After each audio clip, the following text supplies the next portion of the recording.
Awesome. Thank you. Thanks for having us tonight. My name is Dr. Alyssa Hemke. I'm a child psychiatrist at Seattle Children's, and I'm here with two of our child psychiatry fellows completing their training.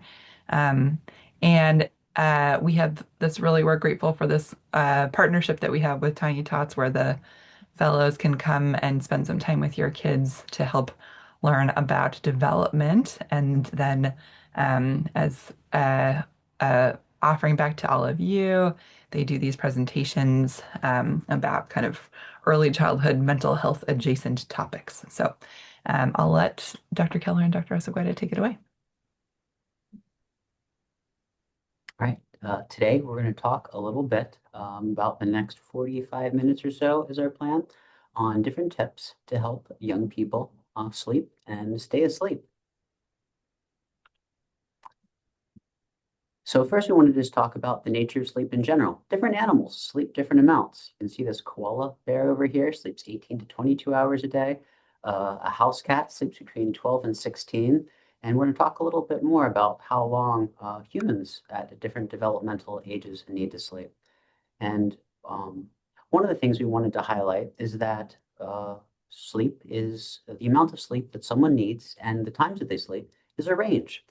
Evolutionary biologists, they look at how different types of people in different cultures sleep, and they postulate, they theorize that one of the reasons that people sleep differently is that long, long, long ago, people had to tend to a campfire. They had to uh, take watch of the camp. And so it's theorized that this is a reason why different people sleep different amounts and are asleep at different times of day. Some go to sleep a little bit later or a little bit earlier than others. Another interesting facet is that while most animals will sleep multiple times a day, we call that polyphasic sleep, sleeping like multiple naps. Humans are the only known mammal to attempt to sleep in one large spurt.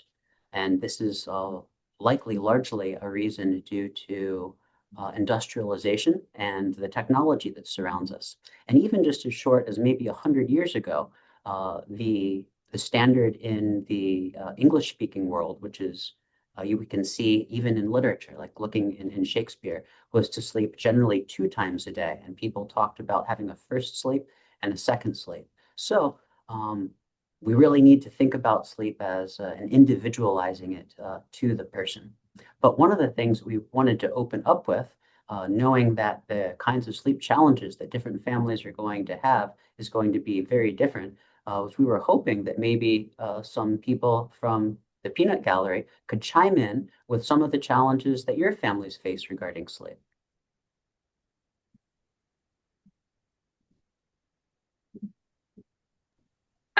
I would say getting all of the things done in time to have bedtime and not be like to actually be tired at the reasonable bedtime. Like we're still riled up and like awake. Mm. So maybe you're thinking about like how to get everything done, but then also have time to wind down. Yes. This is Dawn. Can you hear me? We can hear you. Okay. Yeah, our challenge is lately our 4-year-old is staying in his bed at night. He comes into our bed, so he wakes up multiple times a night and tries to come into our bed. And lately I've been taking him back into his bed. But yeah, just him staying in his bed at night. And getting like in a routine, like they like just fall asleep like different ways, kind of. So just getting in like a same routine, I guess. And we're going to talk a little bit more about two of those things that you mentioned in particular, the learning to go to sleep by oneself and to hopefully stay asleep by oneself, and also the importance of getting into a routine and staying into that routine. So thank you so much for sharing those with us. Let's skip along to our next slide. So we've already heard some of the common sleep challenges. Here are a few more. Yeah, kids can be resistant to bedtime. They want to keep playing. They want to stay on their iPad. They want to keep watching, I don't know what kids watch these days, Bluey and Paw Patrol. They're they want to have their parents to go to sleep. I know we mentioned that some kids just really want to have their parents in bed with them. Nighttime awakenings, they're going to happen. Like, what do we do with when they do? The problem of waking up too early, fear of the dark, or sometimes kids just have too much energy at the end of the day. Like, how do we get them to wind down? And so some of the things that we're going to learn about over the next like 40 minutes or so are going to be why sleep problems happen, age-appropriate needs for sleep, like what are we actually aiming for? We're going to talk about some tools that are based on cognitive behavioral therapy, how to build bedtime routines, and some strategies for handling nighttime awakenings. Why do we need to sleep? So, sleep, I know Joseph and Dr. Keller did a great job just in describing our evolutionary purpose of sleep and how it's changed over the course of time. But for us, in present times, we need sleep to support our brain development. Our sleep is associated with our mood. All of us have noticed when we don't get enough sleep, it impacts our mood and our energy the next day. We need sleep for learning, we need sleep for health, and that can also make, parenting a lot smoother. For young kids, poor sleep can lead to a variety of different like behavioral challenges. That could be tantrums, hyperactivity, and you're probably wondering like hyperactive, what if they're tired? But what ends up happening is they're tired, but they're trying to counteract that fatigue by they're acting more wired, but then that can come across as being hyperactive, more fidgety than usual, more irritable too.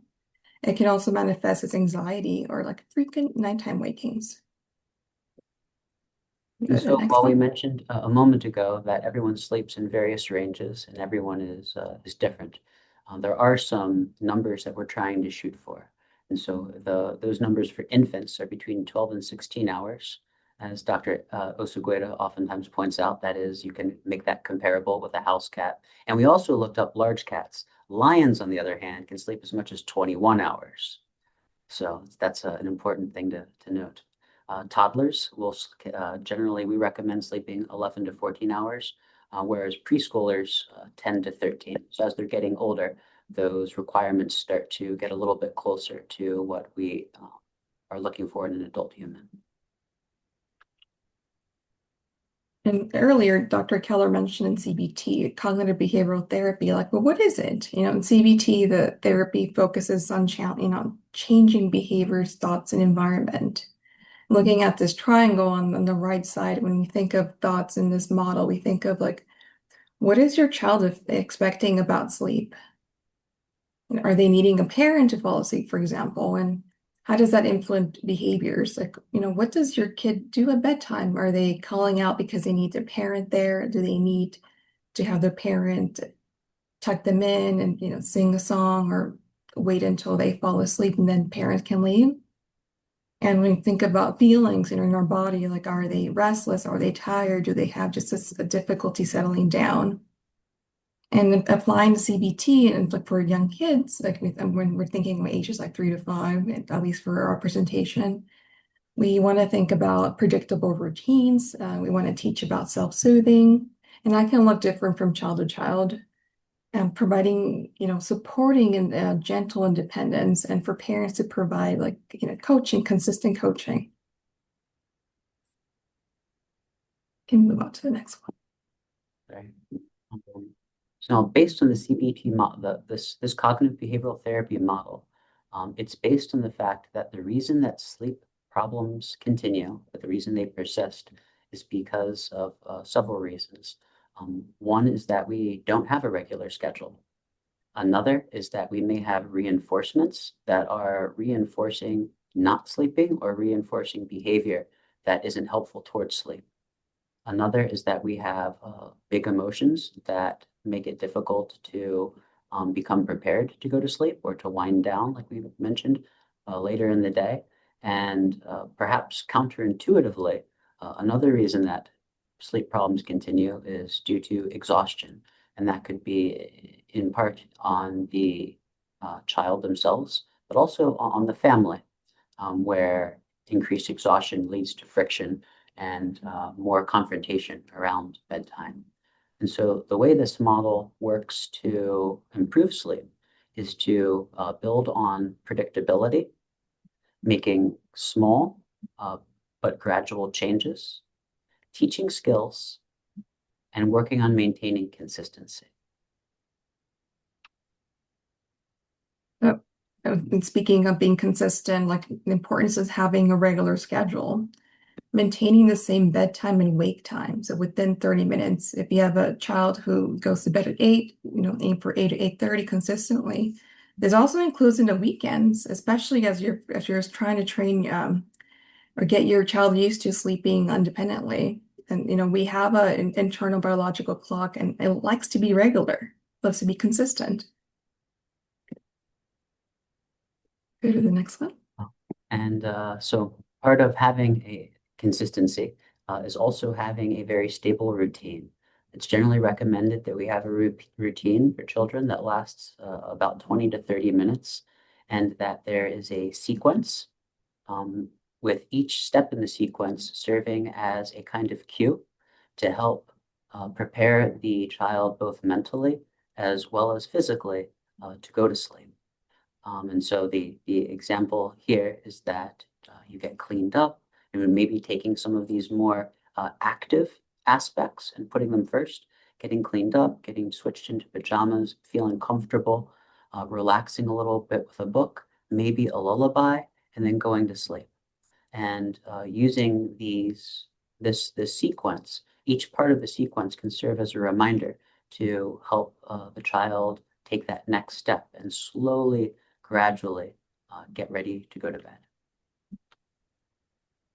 Part of the sleep routine is also keeping in mind the environment, maintaining it dark, limiting the amount of bright lights. As we get closer to bedtime, you want to dim lights if possible. If a child needs a night light, they're not as bright. Maintaining a cool temperature whenever possible. Using a quieter white noise machine. And what I like about a white noise machine is that it's especially helpful when kids are in an unfamiliar place, like if they're going to sleep at their aunt's and it's not a familiar place for them, or it's not definitely not their room. So taking a white noise machine can kind of just they associate sleep with that, so it makes it easier. Having an uncluttered sleep space and no screens. I know this one's a tough one. Everyone loves screens these days. For older kids, and for this, I'm referencing kids that are at least 7 or actually even 10 or older, you can consider using earplugs or ear masks. See the mention. We had mentioned a little bit earlier about trying to figure out what to do if we're having midnight arisings, if people are waking up in the middle of the night. And one of the preventative measures to make this easier is to have is the concept that we associate a certain environment with sleeping. And if someone were to wake up in the middle of the night and that environment shifted, it makes it much more difficult to find solace, might be distressing. And so we're recommending finding a way to try to maintain that environment. So for example, if someone were to fall asleep, I don't know, in their bed, but then wake up on the couch, that might be something that is kind of scary and distressing, and also wouldn't be able to as comprehensively or thoroughly make that association between the environment and sleep. And so children that might wake up in a different environment, or the environment could also change in that perhaps a caregiver goes to sleep with the child, but then leaves the room. And then the child wakes up, the caregiver's not there. And that might, again, be distressing. And so in situations like that, children might find themselves, or we might observe them to be waking up more often, and then also to be more likely to have some degree of distress upon wakening, which might cause them to cry out in order to get the attention of their caregiver. And I'll just add for that one as kind of some background that I think a lot of people don't know that everybody, kids, babies, adults, everyone wakes up many, many times during the night. That's a totally normal thing to do. A lot of times people say, like, my kid's waking up all the time. Is this a problem? No. the thing is that most people, when you wake up, you just roll over and go back to sleep, right? And so we want to think about when a kid wakes up, we don't want them to wake up too much. And one of the ways that we help them to wake up less is to have things when they went to bed and when they wake up in the middle of the night that things are the same, right? So if a TV, well, ideally a TV would not be on when they go to sleep, but if it's on when they go to bed and then it's not on in the middle of the night, like that will wake them up more, that kind of a thing. Makes sense. Thank you, Dr. Hemke. And building up on that, when we mean of independent sleep, the goal is to have the child go to bed awake but drowsy and be able to fall asleep themselves. And if they were to wake up in the middle of the night, however many times, they're able to get back to sleep on their own. This habit for them to be able to manage this independent sleep, it teaches them that I can do this by myself. You can go on to the next slide. So this is one way that we propose, like it's to help with the independent sleeping.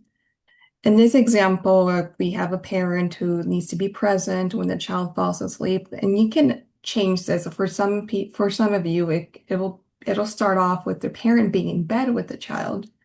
So that may be your starting point. You could be starting off from that point, for example, and then 1 to 3 nights later, you may shift to just sitting at the bedside. And then 1 to 3 nights later, you can have a chair near the bed and gradually it moves slowly away every 1 to 3 nights. And you can determine how often based on your child best and how much they can tolerate it changes a little or more at a time. And we recommend maybe 1 to 3 nights, but of course there are times maybe you might go a little bit back. And at some point, we want you to have perhaps a chair outside the door, having it open, and then eventually the chair outside the door closed. So basically maintaining a slow and steady process. Go to the next one. Another obstacle that we may confront in preparing little ones to go to bed is bedtime fears. I can remember being younger and being afraid that there were monsters under the bed, and then trying to hide under the covers, and maybe thinking about using a snorkel to breathe through the covers, which might seem ridiculous to adults, but it's important to validate the feelings of people that are in distress like that, even if it seems like the monsters under the bed seems absurd. It's something that it will help your children feel heard if you acknowledge that with them, and it gives you that feeling heard, gives you the opportunity to then try to coach them back into sleep. And you can buttress, support some of this coaching by some of these other tactics, such as using like a comfort object, or some people call it a transitional object. That might be like a stuffed animal that feels safe and secure, or a favorite blanket. Perhaps using a nightlight. That could be something that's very soft, maybe lower towards the ground, maybe a warmer hue, so it's not something that is as stimulating, and of course continuing to provide you reassurance.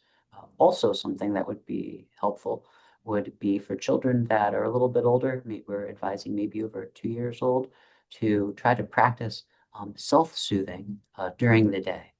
If that's something that when a child is more alert and awake and attentive can learn a skill, perhaps it's something that they'll be able to practice more readily when something comes up when they're tired in the middle of the night, perhaps surrounded by darkness. And when I think of the self-soothing during the daytime, I think of knowing where my favorite stuffed animal is. That's going to be my buddy when stuff happens at nighttime. Knowing how to do some breathing exercises, and then we can talk about that a little bit later. So we're going to wake up at night. So what are we going to do when it happens? We got to have a plan. So similarly to how we had a plan of how gradual parent removal from the environment, we're going to have a plan. So when your child wakes up at night, what are they going to do? Visuals are also very helpful. And again, you will review this during the daytime. The family will go over it together so that we're all responding in the same way. You might remember consistency is important. So, there's a little visual. They might keep it at bedside or maybe on the door in the room. So if I wake up at night, what are things that I'm supposed to do? Encourage keeping the light off and night light's okay. Using our quiet voice, especially if we're sharing a room with a sibling. Knowing if I'm scared, like what do I do? Do I reach for my stuffed animal? Do I reach for my favorite blanket? What are things that I have learned, already that can help me? And knowing that there is a reward system, and that's something that you can talk about a little bit more. That when kids, are going through this process, they're just like you're putting in the work, so are they. So how do we reward them? Go to the next one. So for nighttime awakenings, things that we recommend is like I said, minimizing the amount of lights, also minimize the amount of talking, returning the child, to back to bed calmly. A kid can wake up in the middle of the night, go and find you, but what you'll do is remind them it's sleep time. Let's go back to bed. Want to avoid snacks, playtime, or really long cuddles, because then that just reinforces how fun it is to wake up in the middle of the night. Crying is usually complaining. It's a protest, right? It's not to represent physical pain, and you know your child best. I'm always impressed by how parents are able to distinguish a crying that means hunger, a crying that means pain, or a crying that I'm scared. And also limiting check-ins. And this is part of the progressive gradual withdrawal of like the caregiver or parent. And these check-ins are going to get shorter each time, right? Maybe the first couple of weeks our check-ins are 5 minutes. The next time's going to be, we're going to wait 2 minutes before we go check in on them when they're calling out for help, for our support. The next time we're going to wait a little bit longer right before we provide support so that they get used to being more independent. Can we move on to the next one? Now I wanted to mention rewards briefly here that could be used. The first step in determining what a good reward is to find some type of a happy medium, preferably through negotiation between what's something that is going to feel like a reward that your child wants, and what is something that you are happy with them having, isn't going to interfere with sleep and might be healthy in and of itself. And so the reason we put that caveat is because if they wanted to have an energy drink in the middle of the night and that was their reward, that would not be super conducive to getting back to sleep. And so some things that might work would be something that's like uh, wouldn't be biologically stimulating, like stickers, for example, or a small token toy, or if it could be something that they could save up for, which would also help teach delayed gratification. So perhaps you could have some type of a jar with tokens that you would, every time they did something good, they could get a certain number of tokens. And then those tokens could be used in some form of an economy in the house to be traded in for a reward that they could then get at an appropriate time. So, for example, if they wanted some type of a treat, something to eat, they could then trade in those tokens the next morning or the next day for that reward. Also wanted to mention. Oh, All right, I'll just say something really quickly before we move on from rewards. I think that can be helpful to think of like, well, what would I give my kid a reward for? Like, what would be an example of that? And different depending on kind of what kids' nighttime behavior problems look like. It might be, if a kid who mostly stays in bed, and, gets up maybe once a couple times a week, I think you could think about a reward for like every night that they stay in bed and don't come out and get you, they get a little, in this example, star in their jar. And then they can, when they fill it up, they earn something, right? If it's a kid who wakes up usually every night, multiple times per night, you can think about things like, okay, you know, um, if they can come and get you only, let's say they wake up 3 times per night. If they come and get you only 2 times that night, then they get a star. And then over time, you work it down to 1 time per night, they get a star. And then we can think about kids who like come wake up their parents, need their parents to bring them back to bed, need a snuggle. And what I think about then is how can I, over time, reduce the amount of support that the parent is having to give the child, right? So right now it's come into my room, like walk me back to my room, snuggle with me for a few minutes. Maybe as a first step, we say, okay, tonight I'm not going to snuggle with you. I'm going to sit at the side of the bed and rub your back for a little bit. And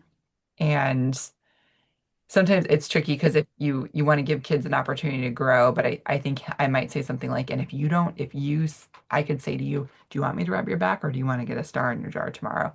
And then you can kind of give the kid the opportunity to like take less soothing. With all these things, Dr. Keller and Dr. Segueda were mentioning earlier, like practicing during the day, and especially for nighttime stuff where you're going to be half asleep when you're doing this. Um, like it seems so silly to be like, let's pretend that you're waking me up in the middle of the night, but like I would actually encourage you to like you go lie in your bed, have them go lie in their beds, and then like come wake you up and then practice, go through the whole routine and say, do you want me to rub your back or do you want to get a star tomorrow? Something like that. All right. Thanks. The next topic was to chime in about some daytime habits, which also can help with falling asleep and getting ready for bed. One is morning sunlight. We are humans are respond really well to the wavelengths of light that the sun emits early in the day, and it helps set our circadian rhythms. And in fact, if you take people that go splunking, that go in caves for extended periods of time, if they don't have that morning sunlight, their circadian rhythms or their 24-hour rhythms get out of whack and they end up getting longer. So they end up having longer and longer days, longer and longer what they think are daytime periods. So really important to get that morning light. Also, really important to get enough activity in the day. You've probably heard a million times people talk about trying to get in like 10,000 steps, which really is just a convenient number, but also honestly not terribly far off what is healthy for the average human. But it's important to be able to be in movement as well as in rest.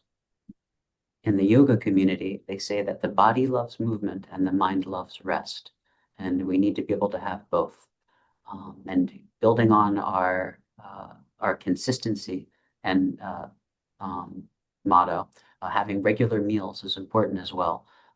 And the meal times and sleep times have a degree of relationship.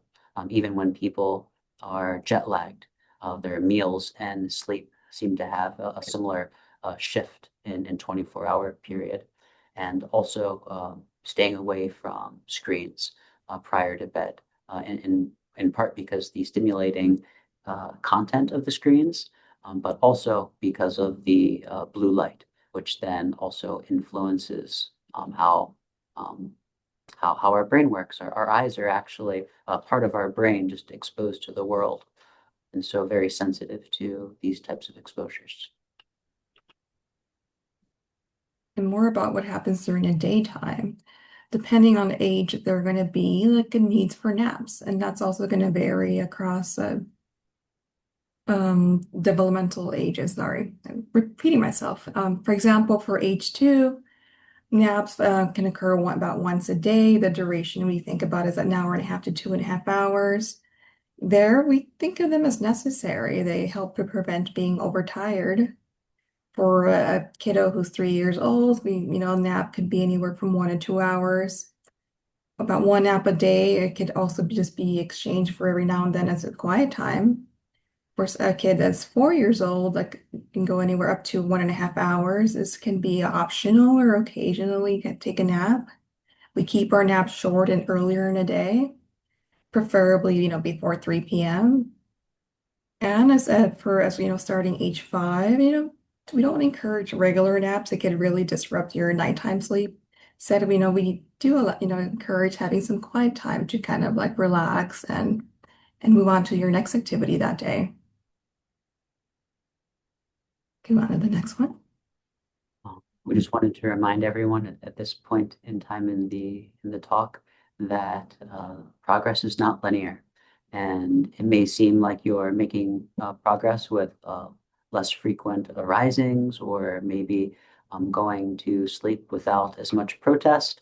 But sometimes everyone will have a bad day. People can get sick.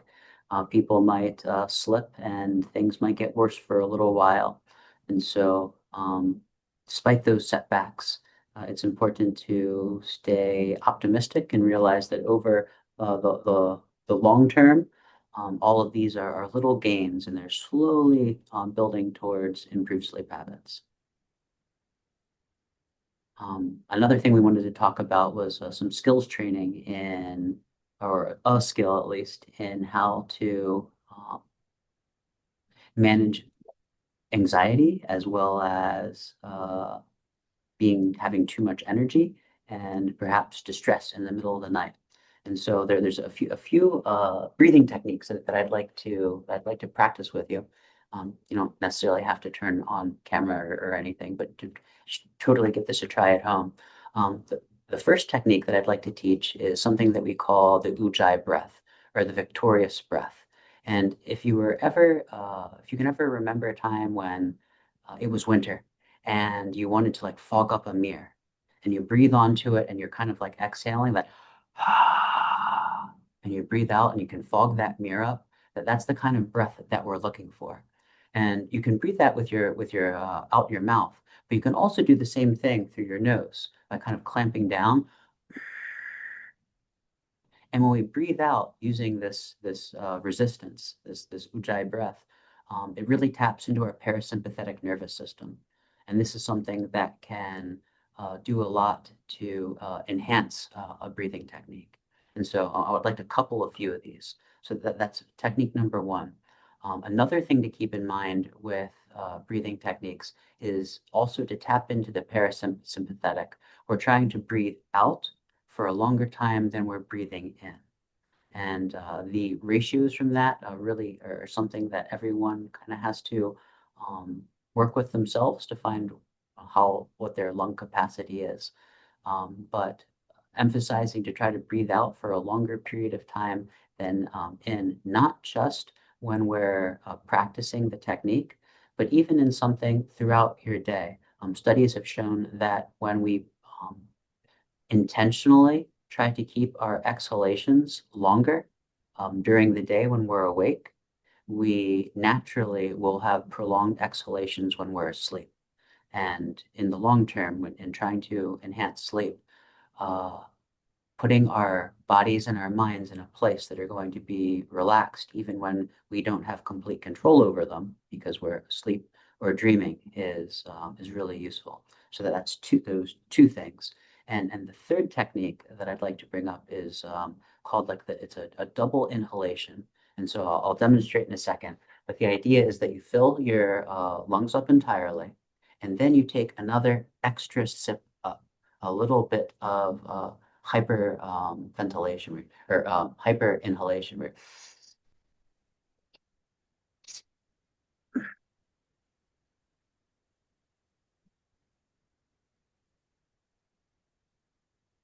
So you have a full inhalation, an extra sip up, and then a prolonged exhalation using that fog up the glass type of breathing, or victorious breath.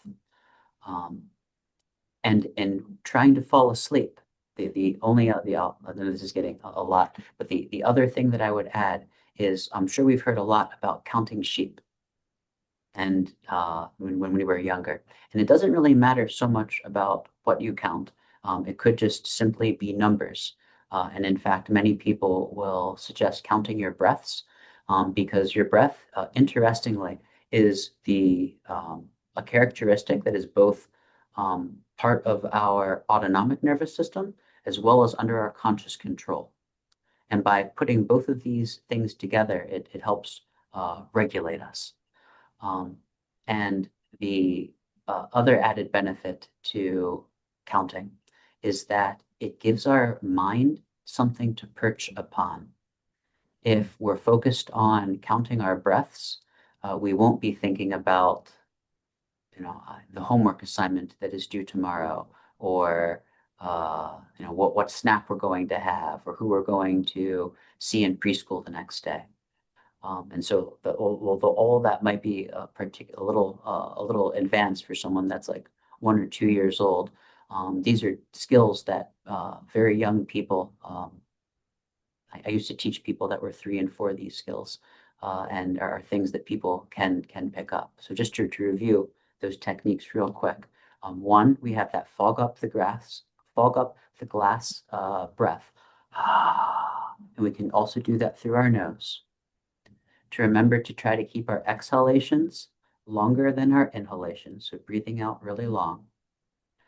To use the when we're acutely distressed or really nervous, to use the full breath in and then the extra sip up.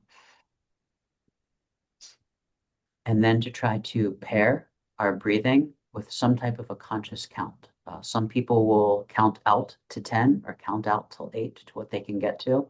And some people will rhythmically count each breath as like 1, 2, and just repeating that number until they get to a full exhalation. And you'll notice that there's other stuff on the slide. Oh, sorry, Dr. Keller. Oh yeah, I was gonna, please. if you're like me and you probably cannot retain all of that information, is I love apps. I love I love using something called UCLA Mindful, is that it basically walks through 2 meditations. We have, like, for example, body scan meditations to help you fall asleep. And this is more speaking to the adults as far as, and this other app here called Smiling Mind also has a lot of meditation resources, and those especially focus on helping sleep for adults and also for kids. For kids, like, visuals are great, right? I love visuals. And for them, we can have a printout and practice with them, like star breathing, just being able to follow the things. And also, I love the hand one. It's something easy to follow for them to follow along. So we have something for the kids and something for the adults. Move on to the next slide. But there's going to be some points where, like, when do I know that this is more than just a behavior issue that can be managed with, like, the CBT style of sleep strategies? When there's a lot of snoring, when you notice that there's breathing pauses, there's a lot of anxiety. When there's some developmental concerns, the strategies that we're talking about are like, we think of them, they're probably the most applicable for we call neurotypical children. Kids who have developmental delays, autism, they may face different sleep challenges. So some of these techniques will need to be a little bit changed for them. Also, if you notice improvements after 3 to 4 weeks, go to the next one. When do sleep problems become a medical issue, or when are they considered a medical issue? And this is when we think about, like, the snoring, when there is concern like the tonsils are enlarged, and that's something that it'll be like through speaking with your pediatrician or your primary care doctor. There's some disorders, conditions, for example, like insomnia, that can be treated with behaviors, just looking at our presentation, like CBT, like based. Other ones like circadian rhythm, sleep-wake cycle, if we think of our inner clock is just a little bit late, or like everything's moved along. It's not a matter of difficulty falling asleep or being asleep. It's like when that timing occurs. And that can also be managed through behavior, like the CBT. There's other more complex ones that require medical intervention. And by that, I mean, they might require medications. They might require, like, what we call like a CPAP or sleep apnea, or for a lot of kids who have enlarged tonsils, they may end up having a tonsillectomy, having them taken out. And this will, when you see a pediatrician, they will determine the evaluation if you need to see an ENT, which is an ear, nose, throat specialist, or a sleep medicine doctor who can help, figure out what may be going on. Let me go to the next one. And this may be a sleep screening that you might see at your pediatrician, and we call it the bears. And this may just help you think about, look, what should I be thinking about for my child's sleep? And it's an acronym. So B is for bedtime, like problems. Does your child have any problems going to bed or falling asleep? E is for excessive daytime sleepiness. Does your child seem to overly tired or sleepy during the day? Does your child still take naps? And also then considering like naps are going to vary, right, according to the child's age. A is for awakenings during the night. Does your child frequently awaken at night? Regularity and duration of sleep for R. Does your child have a regular bedtime and wake time? Sleep disorder breathing, and this is what we talked about earlier, when they're like snoring, when there's pauses in their breathing, listening if there's a family history, especially of sleep apnea. Does your child snore or have difficulty breathing at night? And it could also be a kid who may have asthma and is not maybe well controlled and may have exacerbations or maybe have like episodes at nighttime that can also impact their sleep quality. On to the next one. Wanted to comment about special situations, as we had spoken about very briefly before. Progress isn't always linear, and sometimes there are external circumstances that make that progress not linear. For example, moving to a new house. Perhaps there are new siblings that are on the way or now living at home, or perhaps changes to daycare or preschool or other relationship changes. And during these times, it's important to try to um, spend as much energy as possible on cultivating and maintaining, supporting the connections that you have, and taking more time in these transitional time periods. But during those time periods and when there's setbacks, oftentimes it's really easy to feel frustrated, to feel exhausted, to probably, I mean, almost definitely not get enough sleep yourself, and maybe even feel some degree of guilt over uh, feeling like things are not going as well as they could. Just resonate with anyone?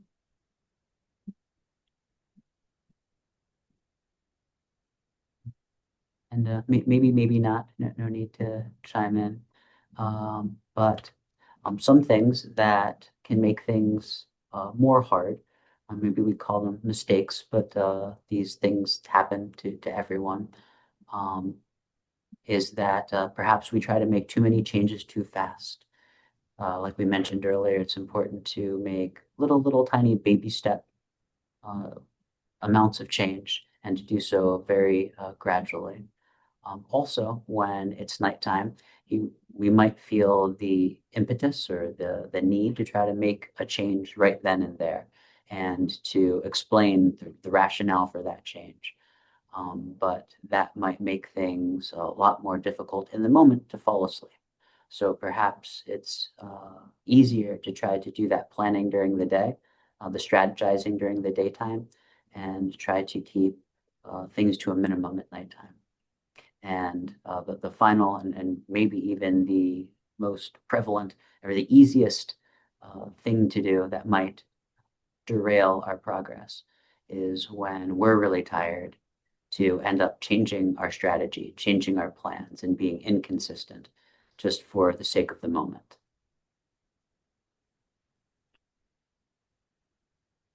So it's important to have realistic expectations. Mistakes are going to happen, like Dr. Keller mentioned. The first couple of nights, maybe 3 to 5, things may start getting a little bit easier getting into bed. About 1 to 2 weeks, there might be a fewer awakenings. By 4 weeks of sleep may become more predictable, but again, every child is different, and how fast or how slowly you'll need to go it's going to vary. But you know, keep going. And here's kind of like a quick summary. I know we're getting closer to time, and I want to make sure we have time for questions. So picking a schedule, stay consistent, create a routine, go over with them during the daytime. This ensures, the goal of this is to teach independent sleep. It's not like we're not removing support. We are teaching them a lifelong important skill for them. Responding consistently, like making sure they know what's going to happen. If I wake up at nighttime, this is what I do. This is what happens after. and importance of making sure we stick for it for at least 4 weeks. I know it's a long time, but these things do take time. Sleep is a skill that can be practiced. Consistency is going to be more important than perfection. Mistakes will happen. People will wake up. There's going to be times where you're just going to be, and your child can maybe be extra grouchy in the middle of the night trying to figure out what to do. But, keep going. You are helping, like I mentioned, you're helping your child learn an important skill that they're going to be able to take and apply elsewhere too. And the next one. These are just some of our resources. And Dr. Hemke was kind enough to share some in the chat too.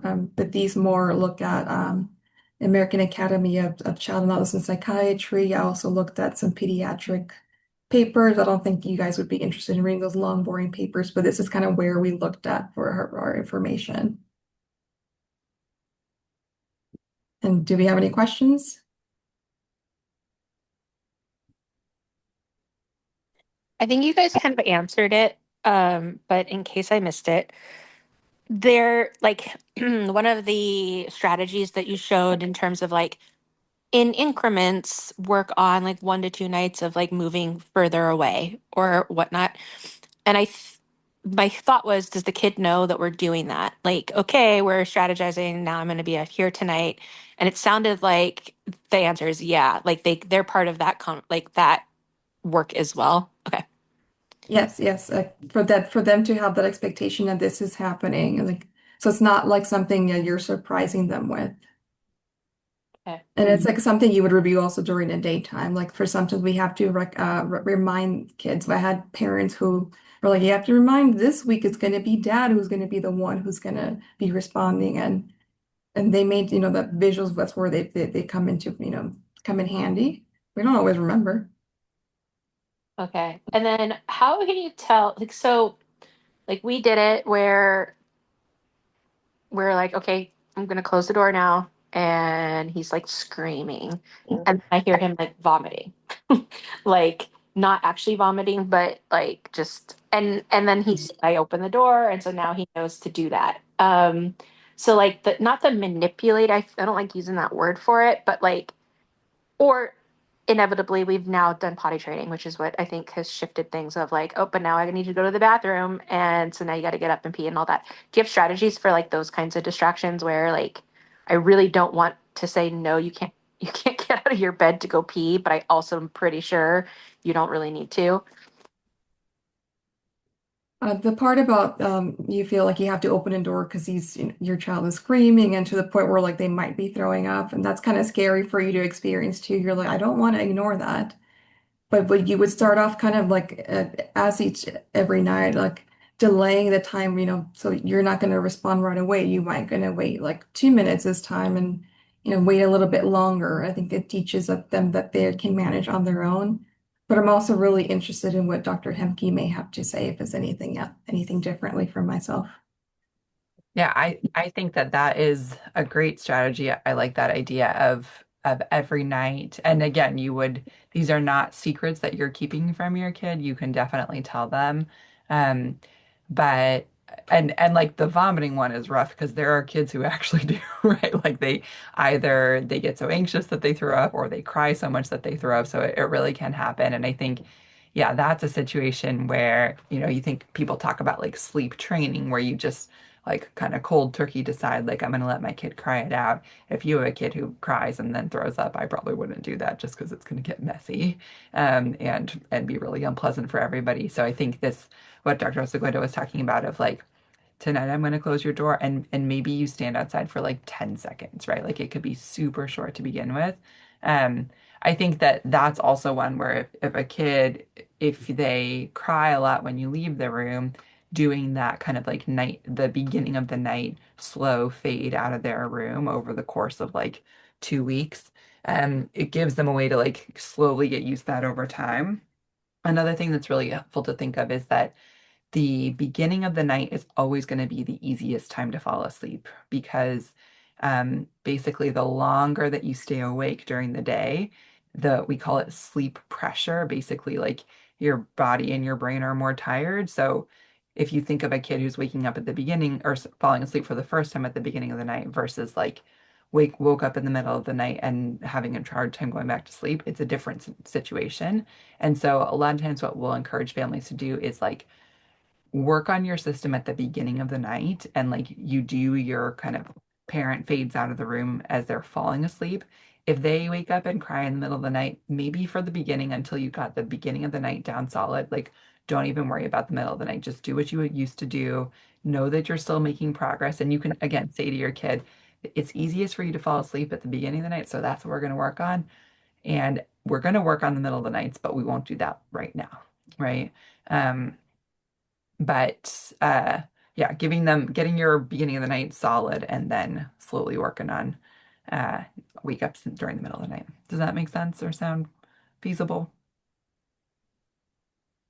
Yeah. One other question is like culturally, sleeping together is a thing. And like my kid currently doesn't have any siblings, so there is no one else in their room. We're trying to train the cat to stay.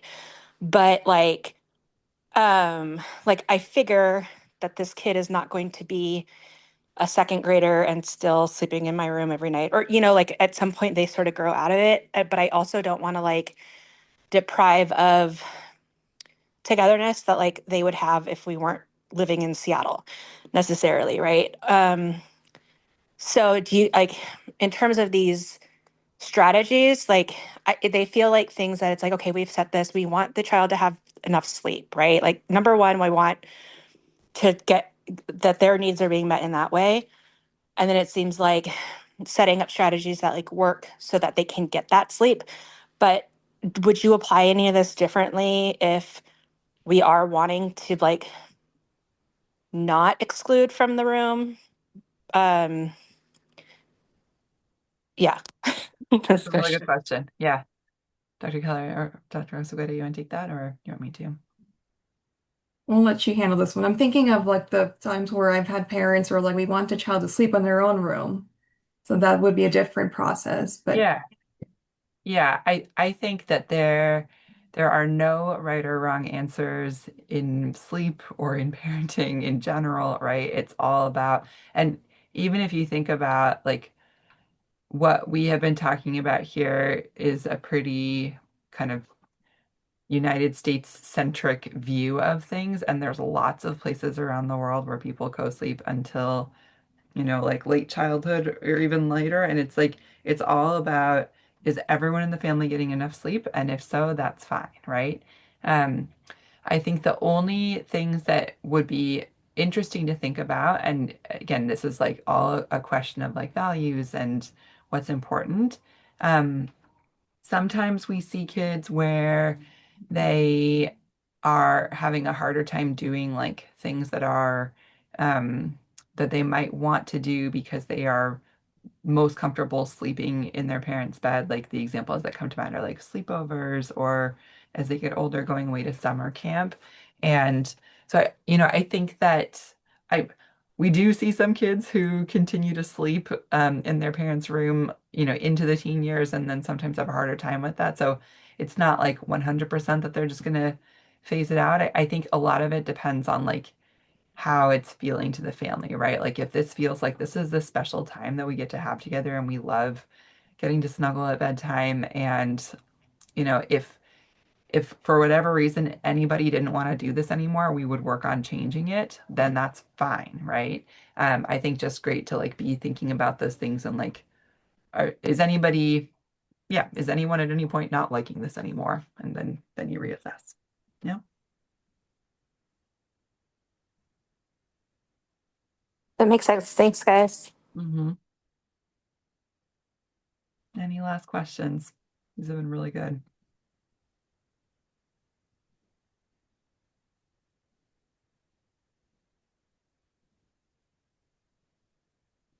Okay. Well, thank you all so much for being here. Super appreciate it.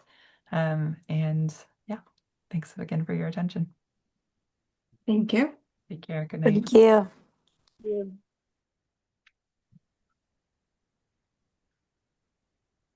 Thank you. I'm gonna stop recording. Sounds good. Thank you so much for your help.